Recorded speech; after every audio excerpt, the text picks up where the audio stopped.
আমরা শিলিগুড়িতে বসেছিলাম, আলিপুরদুয়ার, কোচবিহার, কালিম্পং, দার্জিলিং, জলপাইগুড়িকে নিয়ে। পরে আমরা দুর্গাপুরে বসেছিলাম, বাঁকুড়া, পুরুলিয়া, পূর্ব পশ্চিম বর্ধমানকে নিয়ে। আজকে এখানে আমরা নদিয়া, উত্তর চব্বিশ পরগনা এবং হুগলিকে নিয়ে বসেছিলাম। অনুরূপ মিটিং আমাদের মালদাতে হবে, মালদা, মুর্শিদাবাদ, উত্তর এবং দক্ষিণ দিনাজপুরকে নিয়ে। অনুরূপ মিটিং আমাদের কোলাঘাটে হবে, পূর্ব পশ্চিম মেদিনীপুর, ঝাড়গ্রাম এবং হাওড়াকে নিয়ে। আমরা মূলত যেটা জোর দিয়েছি, শর্ট টার্মে নির্বাচিত এমএলএদের সঙ্গে প্রশাসনের সমন্বয়। একটা নতুন ব্যবস্থা চালু হয়েছে, যেখানে শাসকের আইন নয়, আইনের শাসন। নতুন একটা বিশ্বের সর্ববৃহৎ রাজনৈতিক দল, যে দল নেশন ফার্স্ট মন্ত্রে বিশ্বাসী, তারা জনতা জনার্দনের আশীর্বাদ নিয়ে ক্ষমতা পেয়েছে। নতুন ব্যক্তিরা এমএলএ হয়েছেন, মন্ত্রী হয়েছেন, মুখ্যমন্ত্রী হয়েছেন। আমাদের ভিশন কি, আমরা কি চাইছি, কেমনভাবে রাজ্য চালাতে চাইছি, আমাদের সংকল্পপত্র কি, এটা প্রথমেই অ্যাডমিনিস্ট্রেশনের সর্বস্তরে পৌঁছে যাওয়া দরকার। সেই উদ্দেশ্য নিয়েই আমরা কিন্তু এই পরিক্রমাগুলো করছি। আপনারা এর আগে মিটিংগুলোতে দেখেছেন কত কোটি কোটি টাকা খরচ করা হয়েছে। এই কলকাতা থেকে কল্যাণী আসতে 1 ঘন্টা লাগে এখন জাতীয় সড়কের যুগে। সেখানেও হেলিকপ্টার ব্যবহার করা হয়েছে। এখানে কত রকমের খাওয়ারের ব্যবস্থা, নিশ্চয়ই সারাদিন আছে, দুপুরবেলা একটু খাবার দিতে হবে। এখানে কত গাড়ির মেলা, এখানে অফিসাররা গাড়ি শেয়ার করে এসেছেন। রাস্তা বন্ধ, 3 দিন ধরে দক্ষযজ্ঞ, 3 কোটি 4 কোটি টাকা করে এর আগে খরচ হয়েছে। আমরা এইগুলো আপনারা দেখছেন যে সাইলেন্টলি, চুপচাপ, যেটুকু ন্যূনতম না করলে নয়, সেই ব্যবস্থার মধ্য দিয়ে এই সরকার জনগণের কল্যাণ করতে চায়, নিজেদের বৈভব ক্ষমতা দেখাতে চায় না। সেই জন্যই আমরা করছি। মিটিং খুব ফ্রুটফুল হচ্ছে। আমরা এত ডাক পাইনি 5 বছর। আমি প্রথম দিন থেকেই বলেছিলাম প্রশাসনিক মিটিংয়ে আমরা সব এমএলএদের ডাকবো, আর বিশেষ বিশেষ এমপিদের ডাকবো। আজকে বিশেষ বিশেষ এমপিদের মধ্যে বারাসাতের এমপিকে আমরা বিশেষভাবে ডেকেছিলাম, এসছেন উনি। আর আমাদের দলের এমপিদের আমরা ডাকছি সব জায়গায়, কারণ আমাদের এমপিদেরকে বিডিওরা পর্যন্ত, ওসিরা পর্যন্ত তাদের ফোন ধরতেন না। এই সিস্টেম তো ঠিক না। আমরা এখানে বলেছি আইপিএস আইএসরা জানেন একটা পাবলিক রিপ্রেজেন্টেটিভকে কিভাবে রেসপেক্ট দিতে হয়। মহারাষ্ট্র সরকার করেছে, যে কোনো নির্বাচিত প্রতিনিধিকে যদি অনার না দেন, কীভাবে অনার দেবেন সেটাও স্টেট ক্যাডার এবং ন্যাশনাল ক্যাডারে বলা আছে। এগুলো আমরা এখানে করেছি, বলেছি। এবং আজকে এখানে বসিরহাটের অনেক অপোজিশনের এমএলএরাও যুক্ত হয়েছিলেন, তাদের মধ্যে একজনকে বলার সুযোগও আমরা দিয়েছি।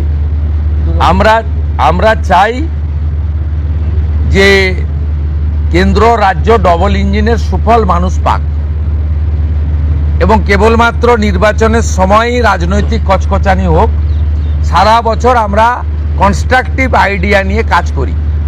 আপনাদের মাধ্যমে মাননীয় প্রধানমন্ত্রীর 12 বছর সম্পূর্ণ হয়েছে। ভারত সরকার 5ই জুন বিশ্ব পরিবেশ দিবস থেকে 21শে জুন বিশ্ব যোগা দিবস ন্যাশনাল প্রোগ্রাম ডিক্লেয়ার করেছেন। পশ্চিমবঙ্গ সরকার এই ন্যাশনাল প্রোগ্রামে পার্টিসিপেট করছে, আমরা ঘোষণা করেছি। 5ই জুন রাজ্যের সমস্ত ব্লকে এবং পুরসভাতে, ইনক্লুডিং কর্পোরেশনে, মায়ের নামে একটি গাছ লাগানোর কর্মসূচি হবে। প্রত্যেক বিধায়কদেরকে অরণ্য দপ্তর, পরিবেশ দপ্তর, দুটো দপ্তর নোডাল থাকবে। তারা ফলের গাছ দেবেন এলাকায় বিতরণ করার জন্য, এলাকায় লাগানোর জন্য। 12 থেকে 20 জুনের মধ্যে 3 দিন জনকল্যাণ শিবির করতে বলা হয়েছে ভারত সরকারের পক্ষ থেকে। আমরা 3টে ডেট বেছে নিয়েছি, ওয়ার্কিং ডেট 15, 16, 17। আমরা সিএসের মাধ্যমে প্রশাসনকে বলেছি স্কুলে যেন না হয়, যাতে ক্লাস হ্যাম্পার না হয়। বিডিওরা এবং পুরসভার ক্ষেত্রে সিওরা, আর কর্পোরেশনের ক্ষেত্রে কমিশনাররা দায়িত্বপ্রাপ্ত হবেন বিধায়করা এবং যে এমপিরা সেখানে চিফ গেস্ট হবেন, ইনোগ্রেটর হবেন, সব জায়গায় জনকল্যাণ শিবির হবে। সেখানে ভারত সরকার এবং রাজ্য সরকারের চালু থাকা এবং আগামী দিনে আসতে চলা সমস্ত স্কিম আমরা তার বেনিফিট মানুষকে দেব এবং সচেতন করব। 15, 16, 17 জুন, 21 জুন বিশ্ব যোগা দিবস।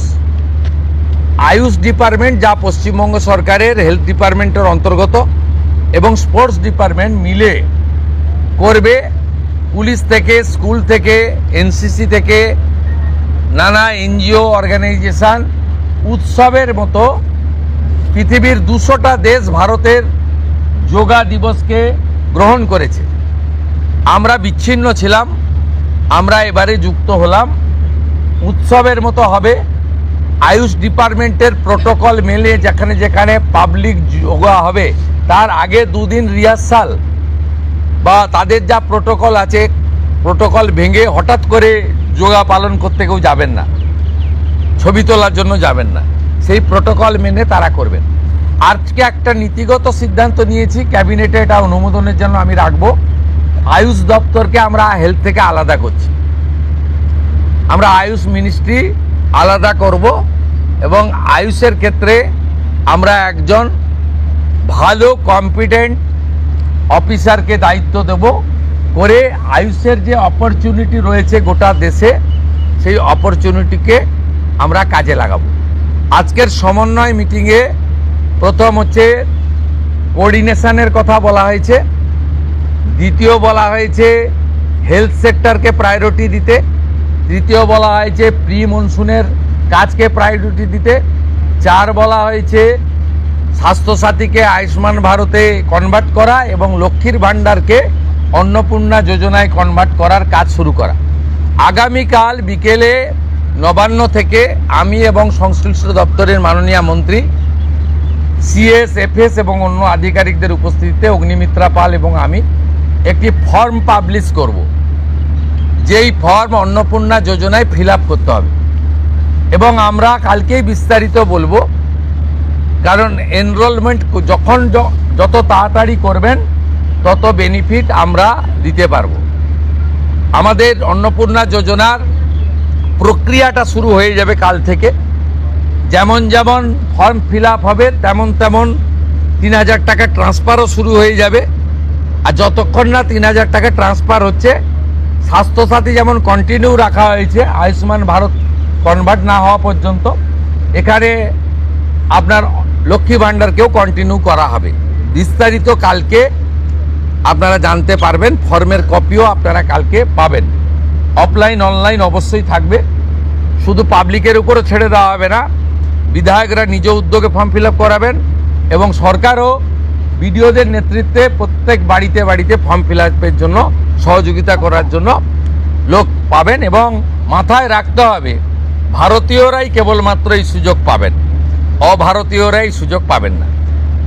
ভারতবর্ষের সরকারের টাকা বাংলাদেশ থেকে আসা অবৈধ অনুপ্রবেশকারীদের দেওয়ার জন্য নয়, এটা খুব ক্রিস্টাল ক্লিয়ার। সরকারি বাসে আপাতত সব মহিলাদের আমাদের ফ্রি সুযোগ তারা পাচ্ছেন আগামী সপ্তাহ থেকে। তো আগেই ক্যাবিনেট অনুমোদন দিয়েছে, এটা কার্যকর হচ্ছে। কিন্তু আমরা এখনই সবাইকে, সব মহিলা বললে সুযোগ দিলে পরবর্তীকালে কিন্তু কার্ড করব। আমরা দেখেছি ডোমকলে বিগত সরকারের সময় পুরুষরা লক্ষ্মীর ভাণ্ডার পেয়েছেন। কেউ যদি মুখ মাথা চাপিয়ে রেখে শিলিগুড়ি থেকে এনবিএসটিসির ভলভো বাসে উঠলেন দীঘা আসবেন বলে, তিনি যদি বোরখা পরে চলে আসেন, তাহলে তাকে পুরুষ না মহিলা দেখার কোনো মেকানিজম বাসের ড্রাইভার কন্ট্রাক্টরের নেই। আপাতত চালু করলেও পরে আমরা মহিলাদের জন্য আলাদা ফ্রি কার্ড করে দেওয়ার ব্যবস্থা করব। আমরা প্রাথমিকভাবে আলোচনা করেছি এবং এটা আমরা কার্যকর করতে চলেছি। আমাদের মা ক্যান্টিন রয়েছে, সেই ক্যান্টিনগুলোতে 367টা, তাই তো অ্যাপ্রক্স 400-র কাছাকাছি সংখ্যা আপাতত এই থাকছে। সেখানে আমরা 2 দিন করে মাছ খাওয়াবো সপ্তাহে। 2 দিন করে মাছ খাওয়াবো, 5 টাকাতেই খাওয়াবো। এই কাজগুলো আমরা করছি। বাকি অন্যান্য বিষয়গুলো আছে, হবে। আমরা কয়েকটা প্রোগ্রাম পেয়েছি।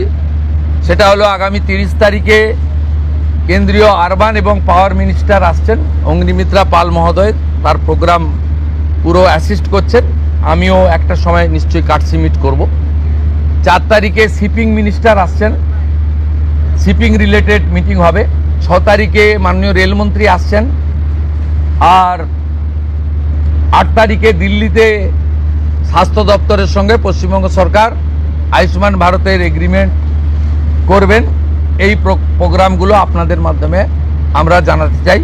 আমাদের সরকার, আপনাদের সরকার আগামী সপ্তাহ থেকে মুখ্যমন্ত্রীকে বলা বন্ধ হয়ে যাচ্ছে, তার জায়গায় আমরা নাম দিচ্ছি আপনার সরকারকে বলুন। আর পুরনো যে নাম্বার ছিল ওর নাম্বারেরও বদল আসছে। এই সংক্রান্ত বিস্তারিত যেদিন আমরা লঞ্চ করব সেই দিন আপনাদেরকে নাম্বার জানাবো। নামটা আমি আজকেই জানিয়ে দিলাম, আপনার সরকারকে বলুন। মাননীয় রাজ্যসভার সাংসদ শ্রমিক ভট্টাচার্য মহোদয়কে নাম ঠিক করার জন্য সরকার পরামর্শ চেয়েছিল, তিনি এই নামটা ঠিক করেছেন। মুখ্যমন্ত্রী হিসেবে আমি সেই নামটা গ্রহণ করেছি।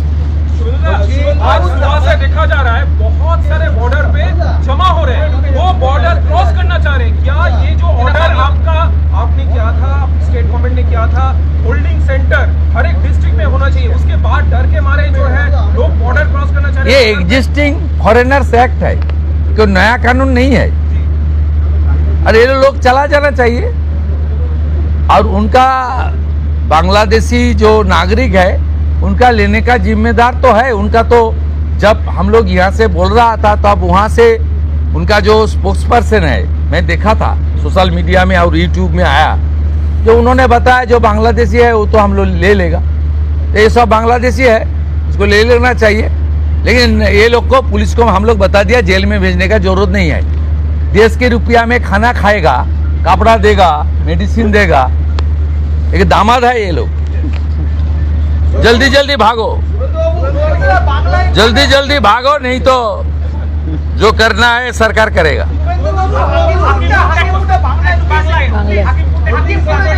না না, আমি হাকিমপুর সম্পর্কে জানি না, আমি মিডিয়াতে দেখছিলাম। কিন্তু এটা নতুন কিছু নয়, প্রেজেন্ট অ্যাক্টই রয়েছে। এবং আমরা বলে দিয়েছি যে বাংলাদেশের অবৈধ অনুপ্রবেশকারী তাদেরকে কোর্টে পাঠানোর কোনো দরকার নেই, আইনে নেই। সরাসরি পুলিশ নেবে এবং বিএসএফ এর হাতে হ্যান্ডওভার করবে। বিএসএফ এর যা ভারত সরকার বাংলাদেশ সরকারের সঙ্গে আছে এগ্রিমেন্ট, তাতে বাংলাদেশি প্রুফ করে হ্যান্ডওভার করে দেবে। আমাদের জেলে 3 মাস 6 মাস 2 বছর রেখে আপনার চাল, আপনার ডাল, আপনার তেল, আপনার মাছ, আপনার ডিম, আপনার কাপড়, আপনার মেডিসিন ওদেরকে দেব কেন? এটা তো ভারতীয়দেরই ক্ষতি হচ্ছে, আমাদের রাজ্যেরই ক্ষতি হচ্ছে। সেই জন্য আইনটা এতদিন ছিল ভোট ব্যাংকের স্বার্থে কেউ বা কারা ব্যবহার করেনি। আমরা ভোট ব্যাংকের বাইরে গিয়ে দেশের স্বার্থে, রাজ্যের স্বার্থে এই আইন কার্যকর করছি। আবেদন করেছেন যে যারা এতদিন অভিযুক্ত রয়েছেন তাদেরকে গ্রেফতার করার জন্য এসপির কাছে, পুনরায় কি তদন্ত শুরু করবেন? আমি আবেদন পাইনি। এসপির কাছে উনি আবেদন করেছেন। এসপি নিশ্চয়ই ডিজিকে পাঠাবেন, ডিজি আমার সঙ্গে পরামর্শ করবেন। আমি হোম মিনিস্টার হিসেবে নিশ্চয়ই, আমার তো আইনের শাসন প্রতিষ্ঠা করার জন্যই আমাকে আপনারা মুখ্যমন্ত্রী করেছেন। তা আইনের শাসনে তামান্নাও আইনের শাসন পাবেন। আমরা তো বলেছি শাসকের আইন চলবে না, আইনের শাসন চলবে। বিরোধী দলের আমরা তো বলেছি স্কুল, কলেজ, মন্দিরের 1 কিলোমিটারের মধ্যে মদের দোকান লাইসেন্স দেওয়া যাবে না। এ সরকার অন্যভাবে চলবে, চিন্তার কোনো কারণ নেই। আমার সঙ্গে ভারত সরকারের মন্ত্রী জিতেন্দ্র সিং এর একটা মিটিং আছে 3:30টার সময়। এখন 2:30 বাজতে যায়, 1 ঘন্টা লাগবে যেতে। প্লিজ, সেটা হচ্ছে বিশেষ সাংসদ বিরোধীদের, তাদেরকে আপনি ডাকবেন এই বিশেষের যদি বলেন যে মানে যারা অনেকদিন পরে সত্য কথা বলছে তারাই বিশেষ সাংসদ। যারা বলছেন যে আপনারা আমাদের স্বাধীনতা পাইয়ে দিয়েছেন, যারা বলছেন যে এর কোনো ভবিষ্যৎ নেই, ফলতাতে যে চতুর্থ হয়েছে সে আর 1 তো দূরের কথা 2-এই আসতে পারবে না। এই তালিকা সামনে ভবিষ্যৎ দেখতে পাচ্ছে। এই তালিকা আপনার কাছে প্রস্তুত? এই তালিকা তৈরি আছে। এই বিশেষ বিশেষ সাংসদ না আমি বলবো না, আপনারাই তো দেখাচ্ছেন। আমি তো আপনাদের চ্যানেলেই দেখছিলাম বারাসাতের সাংসদ কি বলছেন, তারপরে সরকারকে বললাম যে ওনাকে ডাকুন, উনি নিশ্চয়ই কোঅপারেশন করতে চান। উনি আজকে বক্তৃতা করলেন, কোঅপারেশন করলেন, যাওয়ার সময় হ্যান্ডশেক করলেন, বলে এই প্রথমবার একটা ভালো মিটিং হলো। আমি এর আগে অনেক মিটিংয়ে যোগদান করেছি, বলতেই দেয় না।